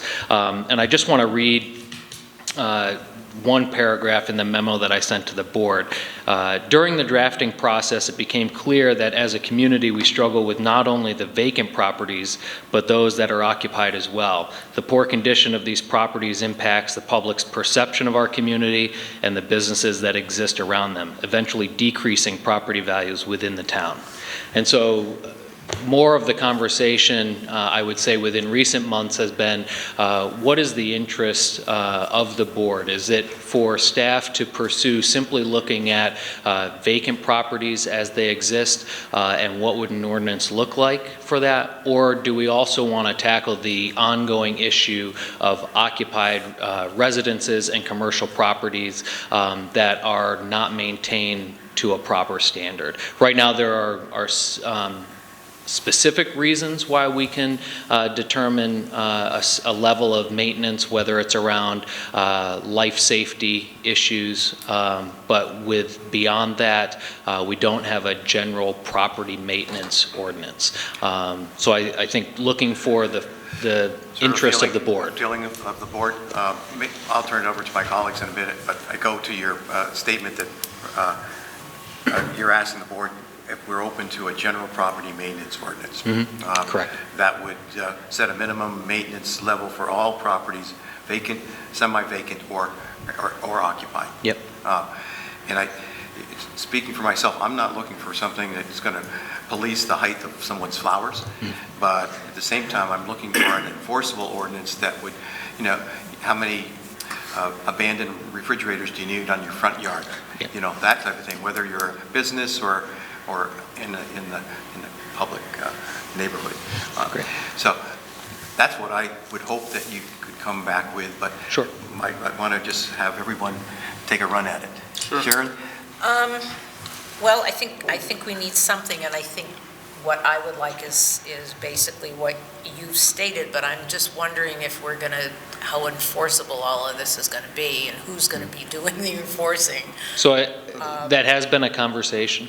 I'll let you finish. I didn't mean to cut you off. No, that would be my question. So I think that would be an aspect that we would need to look at. I think there are two components to that. One is obviously the active enforcement of those properties, but also this gives us another tool. So when there are circumstances or excessive violations, this now gives us a tool to use to encourage the property owner to begin maintaining their property. And I know Stu can certainly add to that. Do you see fines or tax levies or something?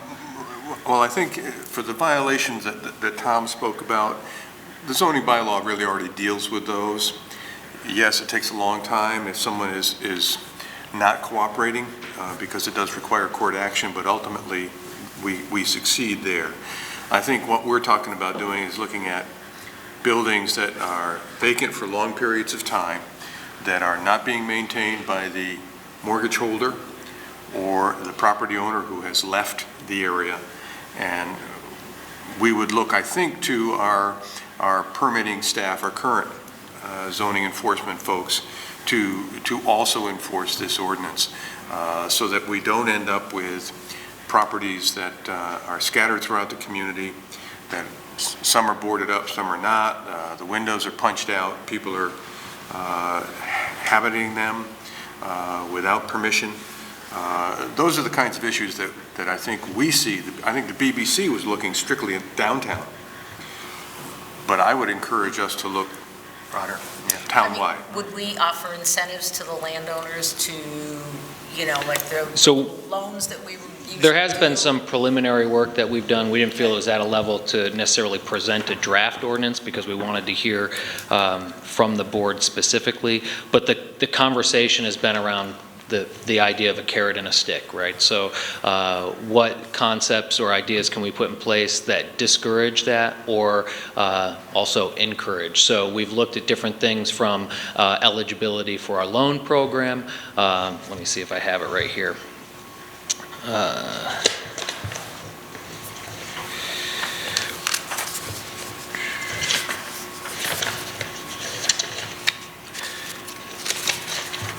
So we've talked about maybe reducing or waiving certain permitting fees that would pertain to some type of maintenance of the property. We've looked at, again, the possibility of a specific type of loan for improving the properties at a specific interest rate would be another possibility as well. We've talked about working with design consultants at different times, and then we've also looked at using our current incentive programs like our tax stabilization and some others. But again, simply have created a list of what could possibly be implemented, and then also looking at different ways that, whether it's through fines, which we currently do, or an impact fee, where, again, again, looking at the property as it impacts those properties around it. I mean, I would rather see you incentivize the property owners to encourage them to, spiff up their properties and then, Yep. The penalty after if they're not compliant. Correct. Yep. That's all. Justin, go ahead. Originally, this all came about absentee landowners. Correct. The downtown, correct? Correct. Yep. I think, I would encourage the board to think about it like this, at least for the initial onslaught of this, is to keep it strictly to commercial at this point in time, and see how the program works. Because there's so many details that are going to be, the devil's going to be in the details of this, and we don't have them yet. And, to come on board with potentially, every property that could fall underneath this ordinance in the town of Bennington, management of it is going to be almost impossible, I think, to bring it on all at one point in time. And, to get into the residential piece of it right now, I just don't know if it's a good idea. I mean, you look out to see where if people have problems with their primary residences, it's probably for a reason. It's not that they're choosing to neglect it, but it's just out of lack of, the resources to bring them up to par, and up to some other standards. So I just don't want to be looking at private residences at this point. I think, focusing on the areas that we need to focus on the most, the downtown, some of our commercial buildings that we need to get, work done on to get up to a certain level of what we expect to see. That would be my opinion. I would certainly like to see the details a little bit further before I would expand out of the commercial area. Jim? I just want to echo Sharon's thoughts and Justin's, and I want to recall that in my teenage years, my brothers and I had a collection of junky cars that we were working on and that sat in our front yard, and we got a knock on the door from the town of Bennington saying that they had to be registered, and I think they're probably still doing that. Right or wrong, Stu? Oh, yes. Yeah. Yes. All right, but at any rate, here's the conundrum that I see with respect to this sort of ordinance is if, and this is presumptuous on my part, if the current property owners in the commercial district, which is I think where I would concentrate our efforts as well, if they're gaining a tax write-off by keeping it in a dilapidated or less well-kept than desired on our part condition, what kind of fine or what kind of encouragement are we going to give them? To my mind, it's going to have to be something rather coercive to get them to comply? Would it be along the lines of a progressive fine if they didn't comply over time to either upkeep or rent? Has that been contemplated? Yes, How so?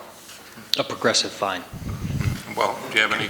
I mean, that's the detail. part of what I'm looking for is interest from you. So if I hear that there's interest in exploring that, we can look at different ways that we would implement that. But we have looked at our current fine system through our current zoning bylaws. It would mirror that current system that's in place. What are some of the standards of the other towns that have these types of ordinances? Well, so they vary. If you look at Rutland City, they're very extensive, including the maximum height of your grass on your front lawn. And then we've had others that simply look at, again, just general free of debris and garbage. So again, they kind of range, and some of those, again, focus on vacant properties, which started the conversation because we were seeing a number of absentee landlords that don't necessarily live in the community and therefore really have no vested interest in the success of the community. And I don't want to blanket all landlords, but there was a handful of them that owned significant properties within the town and the downtown. And so really looking at those to say, how do we make sure these spaces are maintained to a level that even encourages them to be occupied? So what we were hearing from organizations like the BBC and also from real estate agents was that the condition of these properties, as soon as someone walked in, they'd turn around and walk out. Vacant properties. But so the issue we have also run into that has become very difficult has been properties that aren't necessarily vacant except for some spaces within the property.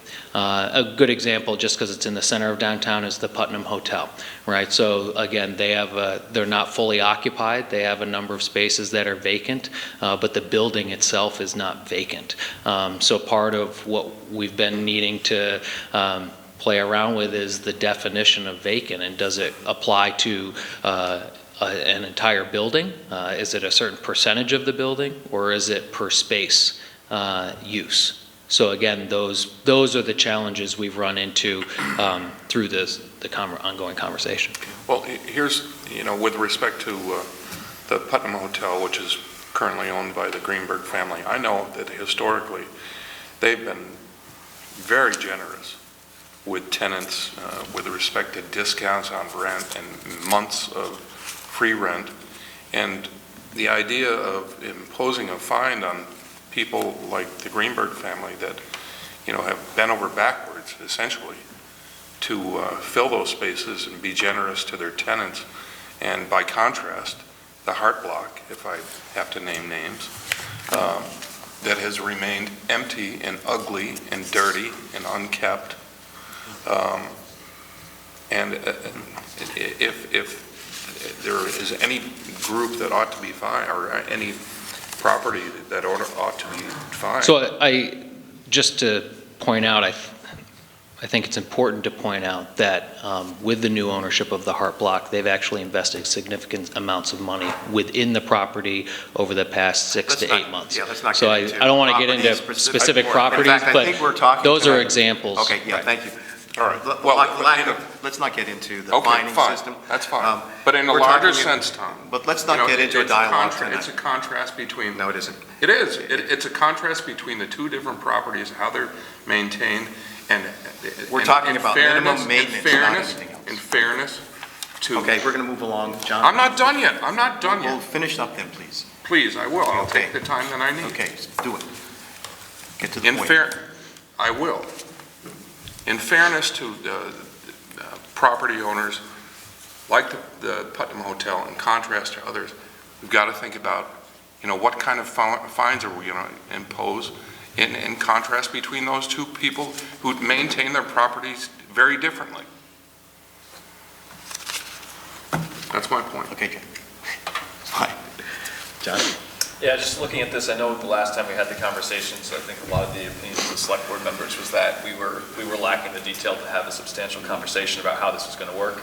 And with the information as it still is, it's all speculatory. You know, we all are going to present our own hypothesis on how this could work. And so if you're here just looking for a, what do we think in terms of vacant properties or occupied properties? Correct. If that's the question, then I guess we don't need to get into the details of how this is going to work, because that's going to be what you present based on. Correct. Is that, okay, so from listening to the board members, it sounds like there might be 3 different sections, not just vacant and occupied, but also commercial and residential, and then potentially owner versus rental. Yeah. So I think that's probably the takeaway from this yeah. conversation more than anything, and then when you have a plan, that's what I'd want to review. But That might make it easier to review and say, this doesn't really work. Right. And then extract it out. My- But we need to have something. right, my only request when looking at that is if you're saying that there's vacant and occupied properties, and we're talking about all these different categories, to have a breakdown of what you anticipate having the workload be. So if we're saying vacant and occupied, are there 20 vacant properties and then 150 that are occupied that you want to tackle? Because that changes the scope of what you're going to have to chase down. And maybe to Justin's point, we might be able to start with just the vacant ones to make sure that those are in good conditions, or just the commercial ones. I think there's really no, I think they're all challenges and all things that need to be addressed sooner or later. Specifically for tonight, I mean, I would say that we have a vacant property ordinance that's probably 75% complete. But before we started presenting that, we wanted to know whether or not the temperature of the board was also to tackle occupied properties. And so knowing whether or not we're simply focusing on vacant or whether we're looking at the whole shebang, because when you start tackling occupied properties, it can become a contentious conversation. And so I think that really just looking for what your current interest is. And if you want one that tackles both vacant and occupied, we're more than happy to put that together. If you're saying tonight, we're really just focused on the vacant ones, we can present that as well. So I think it's really more about just hearing from you about what you'd like to see staff come back to you What with. would you do if you had a vacant commercial property that you're going after, and right next to it, an occupied commercial property in the same degree of degradation? How would you handle that? Well, it really depends on whether there's an ordinance that tackles both. Presentation. The last point that I wanted to make was that you're the director of the economic development and community development. So if this is a tool that you need to do your job and to reach the goals that we want, I want you to sell me on that. And so if that's what you need, even if it's not just commercial, then that's the presentation I'd like to see. Great. So that's all I have to say. And I'd like it to start on commercial all around town, number one. Number two, we're talking about inside and out. It's not only the outside appearance, but the inside of the building being up to code, right? Yes, it's a totally different legal battle when you start talking about regulating interiors versus exteriors. So it would just be something we'd have to consider, because because what rents, if I see a piece of available commercial property that looks kind of dingy on the outside, but it's good on the inside, I may rent it and take the hit of fixing it up myself. But if I see a dingy commercial property that's really no good on the inside, it's going to cost somebody like me renting it 50 to 75 grand to bring it up to code. Why would I rent that? Why wouldn't I go somewhere that I So, got a better and that has been the debate. You know, one of the tools of the BBC has been to do focus groups, one of them with property owners, another with realtors. We had a number of realtors who said they would adamantly oppose an ordinance that focused on the interior of the building, but they were in complete favor of one that tackled the issues on the exterior. So again, it becomes a moving target, but I think if nothing else, what we are seeing are properties where, you know, as they stand, there's no, it's hard to assess code violations till you know the type of use that will happen. So I think the struggle that we're finding is that as a shell, there aren't significant code violations, or there are, but they don't necessarily need to be fixed until it's occupied. And then when someone looks at what it would take to make it occupiable, then there's a huge price tag associated with it. So That's is the another majority challenge. of this so far talking about aesthetic or Yes. practical? Okay. Yeah. The standards are going to be what's most important. Right. Correct. Something like this is going to open itself up to a very, very great deal of subjectivity. And as much as we can eliminate that, I think is what's going to be important. But, for every incentive we create, it's on a balance. You take the scales. You put it on one side, it's coming off the other. So you gotta, it's going to be a very fine line, and there's going to be some important details. And I think going to your point about trying to do too much too soon, maybe what we should try to do is the commercial side of things, your bailiwick, to come with a proposed ordinance based upon sort of the discussion tonight. But at the same time, I don't want to be spending a lot of board time if it doesn't hold legal water. Sure. So meaning, before it comes here, have our town council look at it and say it's supportable and enforceable. Then we can, I think, get into the details, and I think you're right on. Yeah, I'm just concerned that we might be stifling, Michael, in that what if the commercial side of things and making sure that those look pretty wouldn't give us that economic drive that we're looking for? Well, I think and in which case, doing the project with the commercial side might not matter, so. Well, I think we've got to start somewhere. Absolutely, but we want to start in the right spot. Yeah, and if we don't have the. And commercial is what, is really. Well, that's what a main drove eyesore. the initial discussion. Right. As far, unless I'm wrong, if I'm wrong. No, the focus was on essentially downtown and a handful of properties that What were. what if any leeway do we have with respect to, any sort of Right code now. and prettification? Yeah, right now. Is there anything that we have? All of our ordinances now deal with specific code issues. So it's really life safety issues that we're dealing with. So there's no pretty ordinance? No, we have no pretty ordinance. So I'll work on a pretty ordinance, Jim says. Yeah, making it more attractive. No, I mean, that's the goal. That's the overall goal. So, when we started talking about it, it's everything from blight and deterioration to, fresh coat of paint, all of Clean that. windows. Landscape, again, it doesn't need to be immaculate landscaping, brand new or anything, but making sure, bushes and grass aren't overgrown. And again, we have some properties that essentially look like they're abandoned come the end of the summer. What's our definition of blight? So there is a technical definition, Yeah. which I'll read to you. What, blight? Is that what you said, Mike? Yes, blight. This Wikipedia. So it speaks specifically to garbage, debris, what are the other pieces that come in under that? Neglect. Disrepair. Graffiti, disrepair, things of that nature. And we've addressed this historically. We've addressed this with economic development monies, EDA funds, which is how we established our revolving loan funds in the first place. We've received grants to go into neighborhoods where blight was predominant and actually go on to the landlords and loan them or granted them funds historically to reduce or eliminate the blight of the building itself, and then to address code issues secondarily. So that's where those loans initially started, and they were all ordinances, grants that were specific neighborhoods. This is a neighborhood that has blight. We were going to go in, we're going to work with people to make it better, and relatively successful. But everything has a cycle. So not to push the question too hard, but let's say we're talking about commercial and in the town of Bennington. By the definition of blight, what is the population of blighted properties? Don't mention any, just how many, what I couldn't tell you at this point. We haven't done an inventory. We don't require people to register vacant properties, so we have no tracking mechanism. One of the first pieces of the ordinance when we looked at it was to implement a tracking mechanism, so all vacant properties would need to be registered, and the owner or the agent's name and information would need to be posted on the property.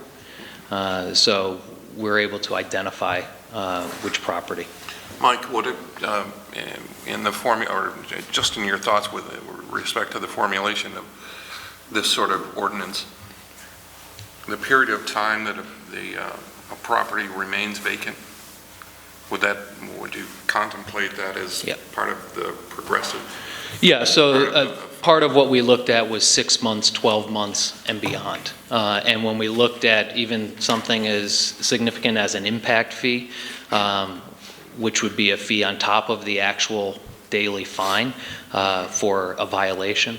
We looked at those that are vacant for a full year, those that are vacant for 12 to 24 months, and 24 to 36 and beyond.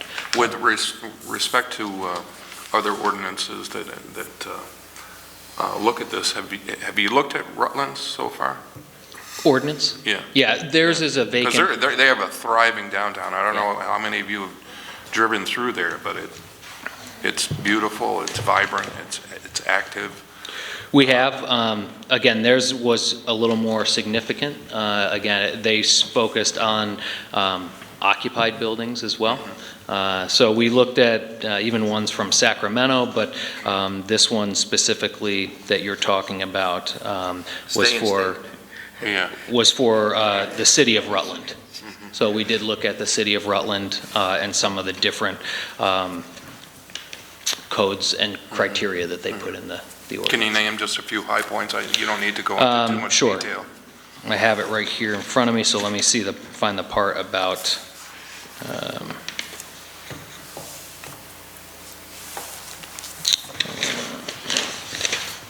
I got a few pages here. Hold on just a second.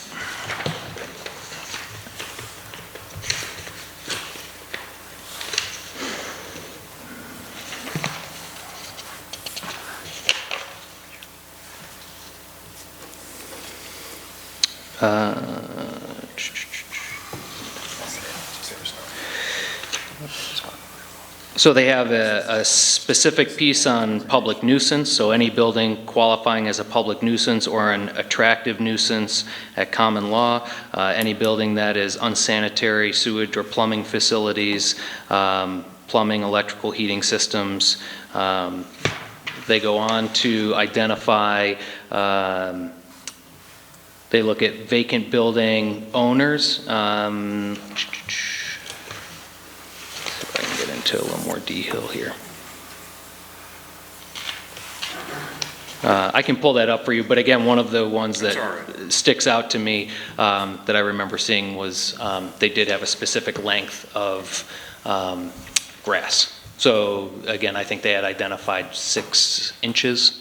6 or 8 inches. So again, I'm not sure there's necessarily someone out there with a yardstick measuring grass, but you know, when we have had significant properties where you know, the grass is waist high and it hasn't been trimmed all year, and it's within the designated downtown, the central business district, that does become a problem, and I think it certainly impacts those businesses around it. John? Yeah, I think we have to give Michael direction more than a discussion on the details, because that will be following in a future meeting. But I'm encouraged to have Michael come to us and give us his ideas of what he thinks will give the biggest improvements to the community and economic stimulus as well. I think far too often we've heard, well, that's the direction of the board, and I don't want to stifle that. I think we have an individual here that's talented at what he does. He's in position for a reason. And if you believe, Michael, that the commercial end is where we should start and where we should push your efforts, I'm fine with that. But if you think that we should look at this at a broader level and maybe delay that presentation until we have all the details, not just speculation on what might or might not give us the biggest impact, then I'd want to see that broader approach. And if in the end that narrows it down to just one aspect, whether that's commercial or residential or whatever, then I'm fine with that. But I'd like that to come from your studies and what you found more than what my opinion might be, you know, reading this one to 2 sheets of paper. Yep. Happy to. One of the staff members that does have a very strong opinion on that is Kevin Goodhue, who's our residential code enforcement officer. So I deal less with residential. We certainly know that the quality of our residences plays a direct role in economic development, but from a regular standards perspective, I know he has a strong opinion on that, and I can find out from him where he runs into the most amount of roadblocks with that. Let's leave it tonight. Yep. But I would like to have a turnaround time. Not the next meeting, but the meeting following that. Could we get something? Yeah, I can at least get you an update on where we're at with the process. I'd like to move this through the process and not have it stall too long, and we can carve out, because I like the idea of, again, leaving it to you to, you know, this looks like, you know, it could work, and then we can have the discussion of what we want to keep, carve out, or otherwise, so long as it's legally enforceable. Right. So, and need to keep this moving at this Yep. point. Because frankly, I thought we were going to come, until I got your memorandum, I thought we'd be getting something. But I understand the reason for your memorandum is like, what do you really want to recommend to us? Because you don't know what we would like to see. Well, I think it's also important for the board to know, we've talked a lot about vacant properties in the past, but I think we've also run into stiff competition when we started talking about managing private property, specifically residential. So I think that has prevented us from moving forward in the past. And there may be some issues relative to enforceability for the private Sure. side, but you can probably cross that hurdle even before. Yeah, I'll gather some information on that and bring it back to the board. Okay, let's move along then, if that's all right. Great. Thank you very much. Thank you. Thank you. So, 2017 budget, board action. It's that moment in time, right? Yes, it is. You shared that? You shared had that? a second packet that came out to you that contained the budget with the summary of the actions that you took, and I look for a motion to adopt the budget as proposed. So moved. I'll second. Further discussion relative to what was shared. Maybe it would be helpful to the community if you could just give us the impact of our approval of the budget as presented, Stu. It's your final paragraph. The board actions that occurred over the three individual meetings, the work sessions that we had, effectively the board, on the one hand, added $95,970 to the budget in the general fund, but then reduced the highway fund budget by $50,000 based on a staff recommendation because the project was pulled from the budget itself for a net overall increase of $45,970. That included approved increases for the Bennington Free Library, the John McCullough Library, a one-time donation to Lake Perrin of $15,000, a small increase for the Bennington County Regional Commission as well, salary adjustments for the manager, the clerk, and the treasurer, which are the three salaries that the board does get to set, and then an increase of some $25,000 in marketing funds in the Economic and Community Development Department. 10 of that to be added to 5 that was already in the budget for specific Bennington marketing attempts, and another $15,000 that was set aside for regional economic development initiatives. Is that our understanding? Yes, it is. If there's no further discussion, all in favor of adopting the proposed budget presented? Aye. There's 6 in favor and no objections or abstentions. And that leads us then to the adoption of the warning itself, which includes the total budgets, reserve funds to be set aside as taken from the budget itself, and 13 additional agencies that are on the ballot, either by petition or by board policy. Total agency requests on the ballot, $124,300, which, should they all be approved, would add a penny plus a little to the tax rate. The overall budget that you vote on is $12,020,560, a net increase of 2.5 cents on the tax rate based on last year's grand list. We anticipate approximately a 1% growth in the grand list, which should reduce that 2.5 to 1.5. If the agencies are all approved, we're probably looking at a 2.5 cent to 3 cent increase in the tax rate. I'll move we adopt the warning as presented. Second? Second. Further discussion? If not, all in favor? Aye. That's 6 in favor and no objections or abstentions. I'll circulate an original for signatures. Okay. We have 2016 liquor license applications. Yes, and you had in your packet a list of applications which were all renewals. We added one to that, I believe today. It's a new hub located at 201 South Street in the space that was formerly Domino's Pizza.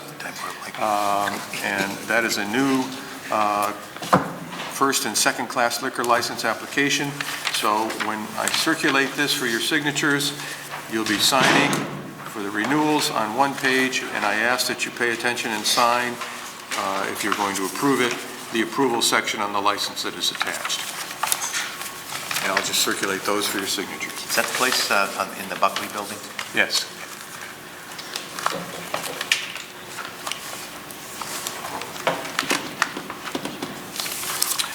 Okay. We just sign those and Yes. move on. Manager's report? I have nothing for you this evening. What do you mean? This agenda? Just the expanded agenda, I guess. That's right. That was it. Thank you, Stu. Going down the line, Sharon, do you have anything extra that you would like to add to the I don't have other anything business? this evening, thank you. Justin? Jim? Yeah, I think that, the governor and the legislature, well, we had a marijuana conference, what was it called, forum down here. Opiate, yeah. Yes, no, it was pot. Oh, pot, okay, that one. And, I think that there are a couple of questions that we have to answer for ourselves, and I think that we as a board ought to discuss it, and that is whether or not we are going to be a dry/smoke-free town, or are we going to allow marijuana, and where are we going to allow it? Personally, I'm not advocating drug use of any kind, but this is coming. And the tax benefits to the state and the town could be quite profound, given the proximity with which we share with places like Montreal, New York City, and Boston. And to have those people come and fill up our hotel rooms and our restaurants. I think it's a discussion that we need to have, and sooner rather than later, because I think it's, do we put it up to the people of the town to, in the form of a referendum, to say, do we say stay dry or not? Nevertheless, I think that we as a board need to have the discussion, and sooner rather than later. John, do you have any? Anything on that statement? No, just anything to offer on the business. Oh, no other business. Okay. Michael? Just want to say to folks that last week at Kappa, there was was it? Yes, it was. Late last week, there was an interesting discussion of the economic development strategies that are now occurring in the North Shire, the change in the Manchester in the Mountains focus, the Manchester in the Mountains Chamber focus, and a very good discussion of what we have recommended in the Southern Vermont Economic Development Zone report. You'll be hearing more about that in the future. There'll be a number of meetings coming up specifically between us on the Economic Development Zone team and probably members of select boards in the county. One of the things we've been encouraged to do is go and talk with members of, that was not any one of us. We've been encouraged to talk with the various select boards in the county to make sure that there is awareness of the recommendations of the Southern Vermont Economic Development Zone. Thank you, that's it. And one thing in terms of marijuana, I have no stake in it one way or the other. I think I would warn us that if we're doing it because we really believe there are going to be a lot of tax benefits there, that may not be the right reason, and it may not be something that really comes to fruition. But that's just my. This is for another day. Right, but I just want to make one point here, Mike.